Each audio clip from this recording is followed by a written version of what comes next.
วันที่14ตุลาคม2025พลจัตวาหนูโจรก้นท้องดำหัวหน้ากลุ่มใหญ่พลาธิการห้องหัวหน้าคณะรับผิดชอบ4นำรวมนักกีฬากระทรวงป้องกันความสงบในการเข้าร่วมงานมหกรรมกีฬาแห่งชาติครั้งที่12ที่นครหลวงเวียงจันทน์เป็นเจ้าภาพปี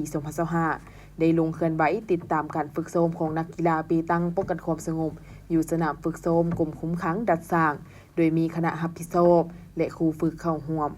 พันโทคำมั่นศรีสมบัติผู้ช่วยครูฝึกกีฬาเปตังป้องกันความสงบได้รายงานให้ทานหัวหน้ากลุ่มใหญ่พลาธิการกระทรวงป้องกันความสงบฮู้ว่า